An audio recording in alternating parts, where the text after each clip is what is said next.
CNBC TV18, embarking on a quarter century of excellence.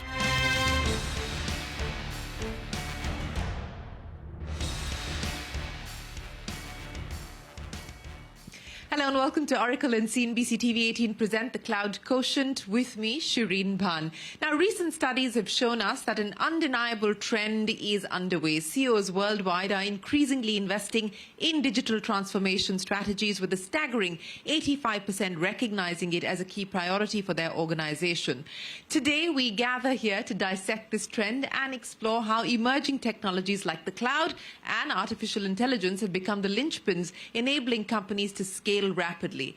In fact, reports indicate a projected 70% increase in cloud-related spending by 2024, and this isn't merely speculation. It is a seismic shift that is reshaping industries. So our conversation theme today is appropriately titled Cloud at the Heart of Business Growth, Innovation and Success. Now, this conversation with eminent CEOs present here will decode how these technologies are revolutionizing operational paradigms, enhancing customer experiences and fundamentally driving bottom line expansion. To take this discussion forward, I have with me a stellar star cast, Nilesh Shah, the Managing Director at Kotak Mahindra Asset Management. Nilesh, thanks very much for joining us. Tarun Chugh, MD and CEO, Bajaj, Allianz Life Insurance Company. Tarun, what a pleasure to have you here with us. Shailender Kumar, Senior Vice President and Regional Managing Director, India and Netsuite JPAC, Oracle Netsuite Global Business Unit. I need to take a breath. Shailendra, thanks very much for joining us. Satishwar Balakrishnan, CEO of Aegon Life Insurance. Satishwar, thank you very much for joining us. And Anuj Kumar, MD and CEO of CAMS. Anuj, thank you so much for being here with us. So without further ado, ladies and gentlemen, let's get right into it. Shailendra, let me start by asking you about how you would how you would articulate 2023, the year that's gone by. We're almost at the end of the calendar year. Sum up the year for us. So some of the things you just spoke about, it's all about digitalization. And you said 85% of the CEOs are already talking about it. It started during the pandemic, and it's picking up pace like anything. Not the question about how do we do it, but how fast do we do it. You know, in any organization today, because things have happened in various directions, you see data in various forms, various sizes, various speed. And we need to make out sense of this data. How do we get the insights of this data? And that's what the organizations are asking for. Number one, give us the analytics.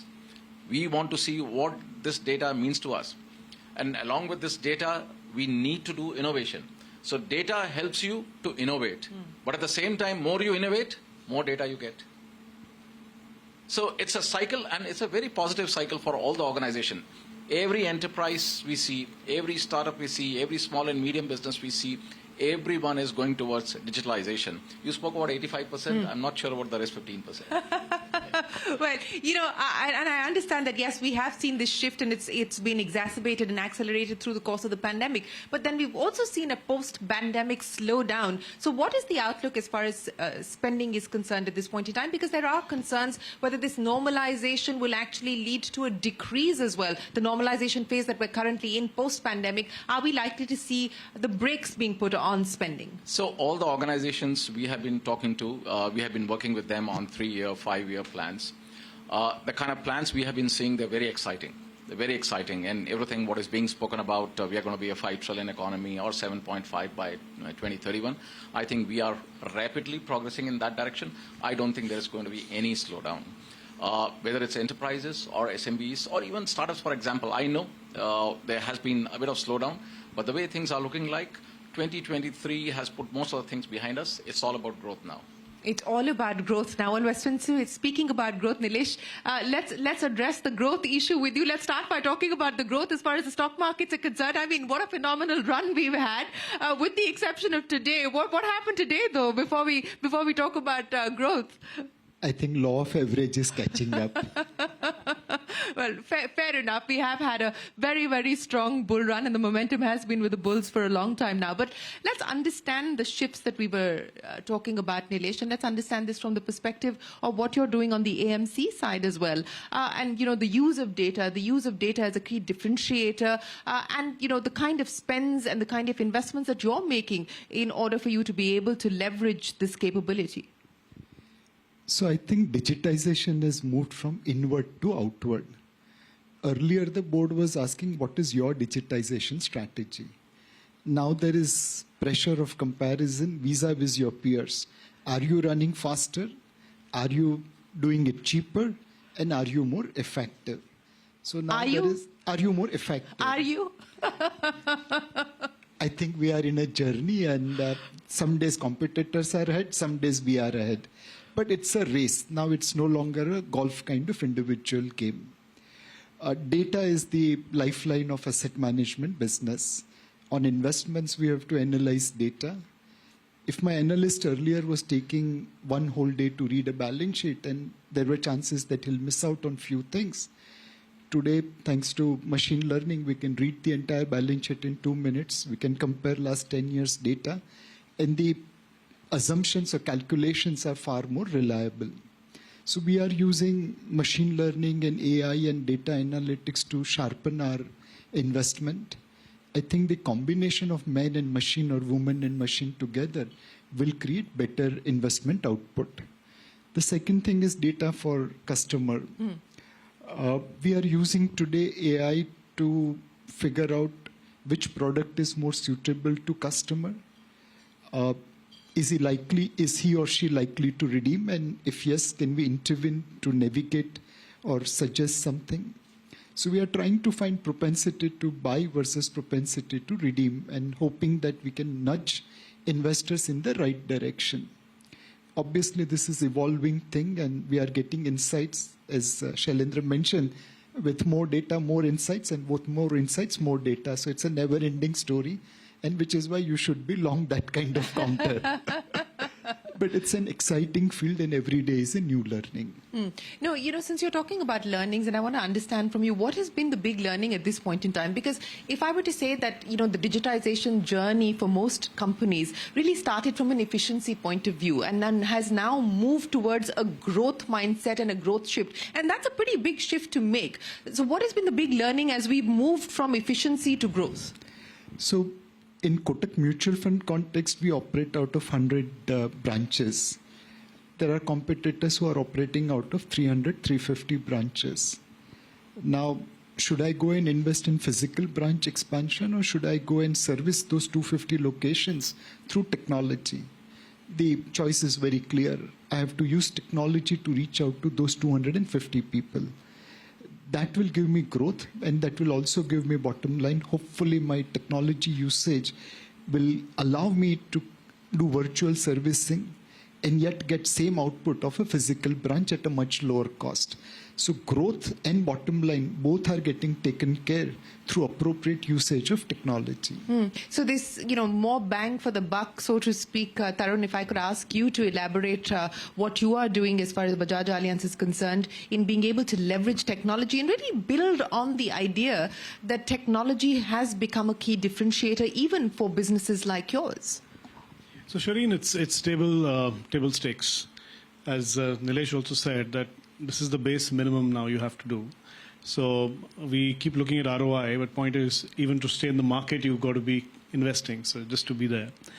And where I'm seeing in life insurance, particularly it getting used a whole lot, is particularly AI, Gen AI. Gen AI is also just kind of started off. And that's an exciting proposition because it does a lot of hallucination, so you have to kind of manage it well. It's a lovely architecture there. But fundamentally, when it comes to any innovation, that's where cloud services are getting used more. Data related, of course, and collaboration. So these are the three areas that particularly cloud is helping. And I've seen, as far as people like us are concerned, we are going more with a hybrid cloud. And using it more for front-end services. There's, of course, a lot of stuff you'll do like, RPA, and a lot of efficiency-related stuff at the back end. But the exciting part will be when Gen AI can be used to reduce costs at the back end. And, of course, we have a tough product to sell. And the regulator's not making it any easier for you to do the selling. No, they're helping. They're helping in various ways as well. So how to kind of assist the person on the ground to be able to get, the best out of technology to make a difficult product simple to put across to a customer. And what kind of customer, what kind of product. Now, that is, of course, art and science both. So a lot of work's happening. You know, speaking about this sort of marriage and convergence of art and science, and let me ask you this in the context of the big bet that you talked about, which everybody seems to be wanting to make at this point in time, is how do you incorporate generative AI into your business strategy? How core of a business strategy is it likely to be? What's been the experience so far? I mean, in terms of investing in it, putting capabilities, putting people behind it, where are you in that journey as of today? So we've started off, we've got currently 3 use cases that we are seriously working on, and they are showing some green shoots. But one has to be careful, of course, about, like I said, hallucination, and you may be asked a question which you get a crazy answer by itself. TV panels have been always about hallucination. The anchor can ask you whatever question you like and you'll answer whatever way that you want to, right? So we've been beating generative AI for a long time. Yeah. But in a regulated market, maybe that's a little tough to do. So yeah, that's where it will come in. And it's exciting. It's exciting because it will simplify a lot of stuff. And that's where the use cases particularly will be for life insurance, as I can see. Of course, banking will have its own. Well, we'll talk about the use cases in just a second, but Satishwar, let me address the question with you. We could have a whole conversation around surrender value and what impact that's likely to have as far as insurance businesses are concerned, but that for another day. But how are you looking at the benefits and, more importantly, the opportunities of being able to use cloud or being able to use some of these emerging technologies to drive growth for you? So let me put it this way. We actually went to the major transformation exercise, okay, so close to 2 years back. And we realized we come from a legacy system, right? We had huge core applications, and there were things like the systems were not available, say, post 9 o'clock in the evening, right? Every day. So there used to be things called, let's say, batch process. Or during the month ends, we used to take more time. So the first day of every month, because you normally have this major process which happened during the month end, the first day of every month was a lockout because systems were running their batches, right? With this whole being cloud native, and also moving into a major API-driven processes, we at least have moved all the way from all these batch processes. For us, everything is 24/7, everything is real time. And we also moved into a space where for us, digital and data goes together. Now, what do I mean by that? Is digital gives you efficiency, but data gives you effectiveness. Right? Now, let me give you an example there.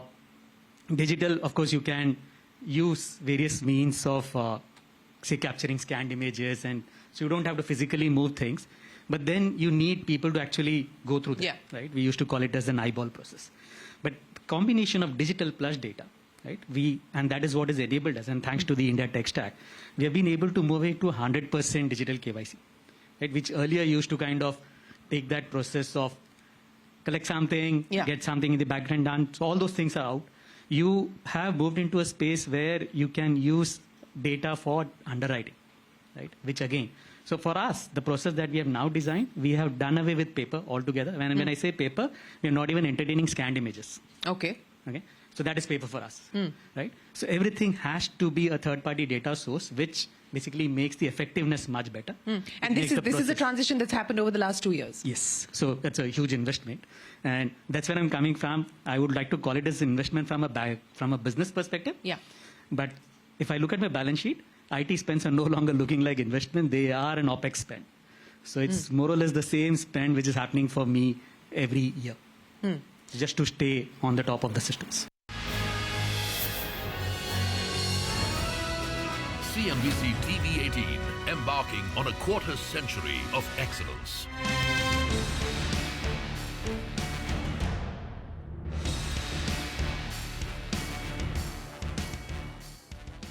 Efficiency and effectiveness and the sort of coming together of the two using technology. What's been the experience at CAMS? And more importantly, as you look at it from your vantage point today, with the kind of growth that's being envisaged for the economy, for the markets, what is the kind of bets that you will now need to make on the tech side? So, we live in very interesting times and in a very interesting space. And I would say the way the industries are scaling, and I'll come to asset management in just a bit, but I'll give you a very different perspective, let's say from the account aggregation part, where think of SME lending, where you needed a mountain of data, a lot of trips to their factories and their homes, etc., to make credit assessment, and in the end what came out was a credit memo, a printout, which took days creating. But today, under the account aggregation architecture, you are able to draw the bank accounts, the personal asset information, including mutual funds, depository balances, insurance policies, all of that. And you connect it with GSTN. You can look at cash flow, which means you see somebody's bank account gets ₹1 lakh every day on an average, but throws out 80,000, and you have some sense of economic activity. We are now able to produce the same credit memo in a minute's space after the customer's given the consent. So you can start doing this several thousand times in a day. Sell it for 10 rupees, which means an immensely labor-intensive exercise. You've taken all the friction out. You made it clean. There is no possibility of any forged documents or any of the other stuff that could happen. And you have a very clean, straight-through process basis which lending will begin to happen. And what happens is that I think, like everyone else has said, it's a two-pronged thing. You make it easy to consume, and you suddenly see consumption rise because people who were dreading participating in that activity now believe it can be done at the push of a button. I'll give you an example from the world of asset management, where KYC was, again, a wrinkled exercise. It used to take time. We introduced a 10-minute KYC, which means you can actually come in. And this is completely a cloud-native architecture, which means Anuj Kumar comes in, somebody takes a picture of him or records a video, and then I give all my personal details. The corresponding details are fetched on the fly from DigiLocker, UIDAI. Right. The AI then compares all of this and tells you whether it is the same person or not. You pass the test 95, 96% of the time, and your investment ready in 10 minutes. And therefore, the propensity of the person to open the next demat account or broking account or mutual fund account just goes up significantly. So it fuels itself. It needs large investments. The workforce profile changes. You end up dealing with a lot of change. But I guess that's the path we've chosen to tread upon, and it's a very exciting journey.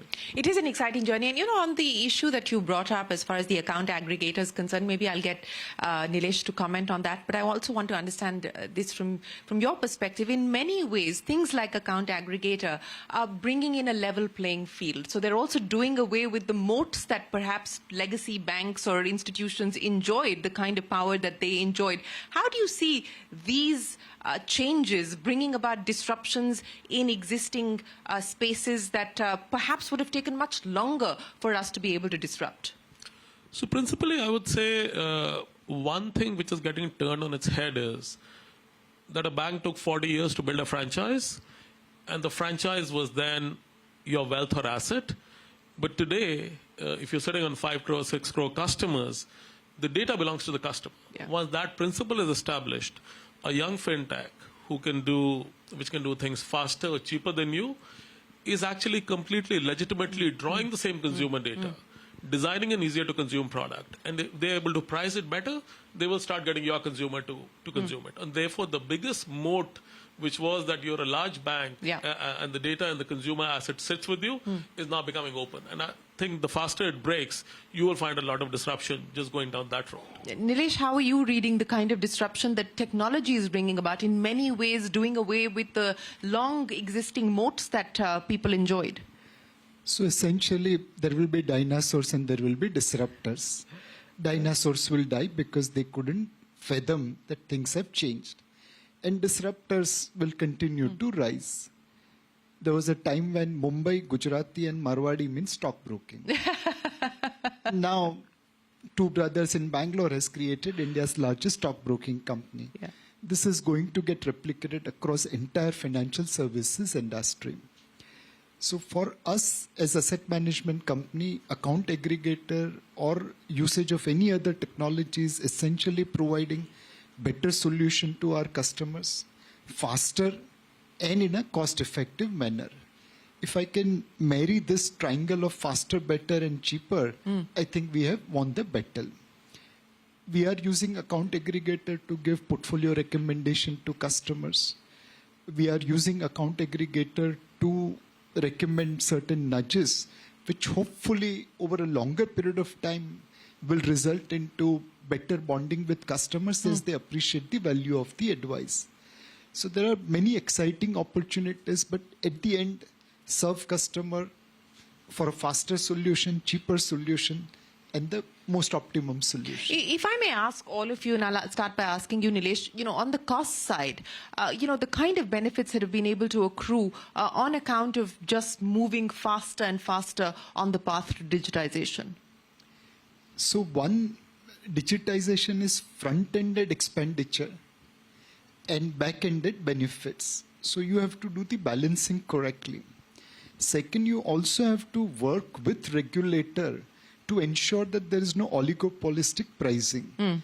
For example, I sit on the board of UID and I see at what price they provide identification services to intermediaries.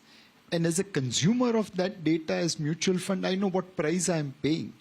Today, there is a oligopolistic pricing. Those pricing has to be market determined so that cost can come further down. The third thing, which is very, very critical, is certain basic security and those kind of features. Today, it's possible for someone to lower down the security gate, save the cost, and wait for accident to happen. Now, if those accidents happen, that will have a much higher cost to your brand. So how do you make investments for security? And cyber security is always evolving. The crooks are always one step ahead of us. Fortunately, we don't handle money, so hopefully they'll first go to banks and then come to mutual fund. But security, encryption, protection, disaster recovery, these are all the investments which does not show you value while you're making, but they are most critical. No, and you're absolutely right. So, Tarun, I want to get your perspective on some of these issues as well, because, these are critical. And as Nilesh pointed out, they may not be the headlineable stuff or the sexy stuff, but it's actually what keeps the back end going and ensures fortifying individual businesses. So what's been the approach at your end on this front? Yeah. So see, first of all, I can tell you tech companies know how to make money. Yes, clearly. Yeah. We can see that. Yeah, so, and the FOMO is so heavy that you have to keep investing. But see, the way I look at ROI and the way I would look at the cost is a little different. Cost of not being there in an agile market, particularly India, because India is not one India. Right. So you just got to be there at the right time and everybody's moving quickly. That itself is an opportunity cost which one would lose. So I'm absolutely on the same page with Nilesh that it's not that if you measure cost as kitna paisa kam hua and all of that. So that is not the way it happens. Your cost for tech is only going up and it's front loaded. And it just keeps happening. It's just not that. So for example, people like us, we're looking at a policy admin system. So we'll be the first in Asia.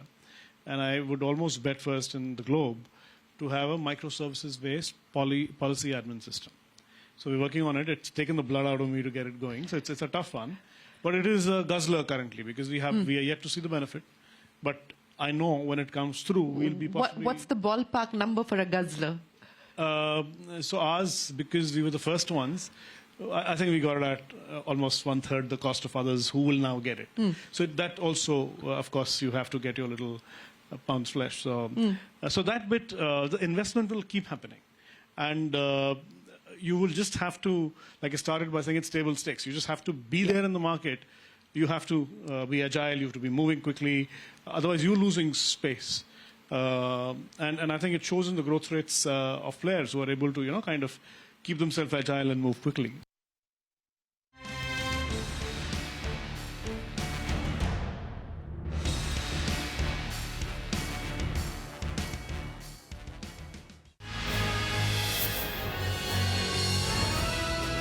CNBC TV18, embarking on a quarter century of excellence.